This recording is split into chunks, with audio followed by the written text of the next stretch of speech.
One of the great joys of my life is finding a book or a person whose perspective and view on things just blows my mind and lets me see things in a way that I've never seen it before.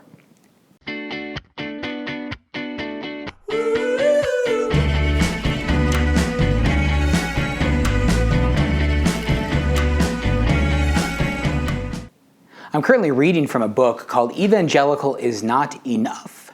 It's written by Thomas Howard, an intellectual who was raised as an evangelical Christian.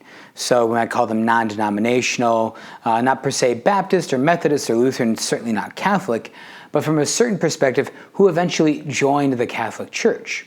And it's interesting to hear his perspective on things of the Catholic life. It's a relatively short read. Go ahead and buy it. You won't be disappointed. And so it's fun to look at things the way that he looks at things, and I'm finding some great ways to describe things of our Catholic faith from his writing and from his, if you will, outsider's perspective. Now, he's not an outsider looking to change things, but he's an outsider who's seeing things, maybe appreciating them in a way that we on the inside don't always know or appreciate or notice. So one of the things that caught my attention in his writing was about the idea of the use of ritual in the Catholic Church.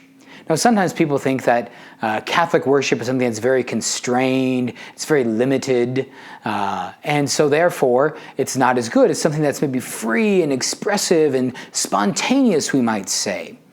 Now, Thomas Howard grew up in those sorts of environments where things were supposed to be spontaneous or free or authentic. But he acknowledges, first of all, of course, that even the free and the spontaneous, you're still drawing from maybe a toolbox, if you will. You're still drawing from a collection of set phrases you might have when you lead a spontaneous prayer.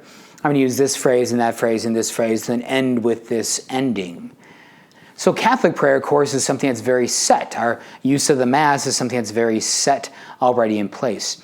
And one of the ways Thomas Howard calls our attention to this, is through the use of the exchange of, "The Lord be with you," and the response, "and with your spirit."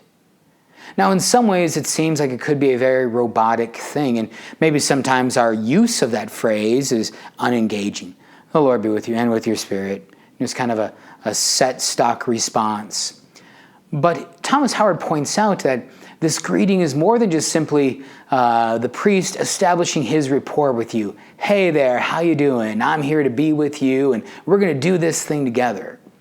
No, this ritual exchange, "The Lord be with you, and with your spirit," is actually a training for us of the life of heaven. That's right. It's a training us of the life of heaven. Think about how it is that the angels greet one another.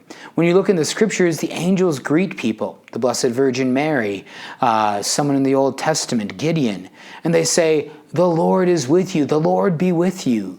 They greet with them that great news that God is with us, that God comes to us. And that's something that we want to have as part of our mindset, our life, our vision of the world. And so this devotion, this ritual exchange starts to form us in that way. One way to think about it, according to Thomas Howard, is the opposite of things. How does the enemy greet people? "Get out of my way. You're pointless. You're useless. What are you doing here?"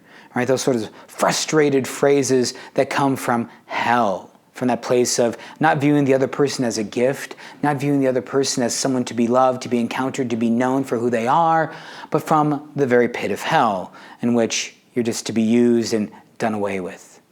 So, these greetings that we use at Mass quite often, "The Lord be with you, and with your spirit." Not just a rote thing to march in time with our Catholic worship constraining us.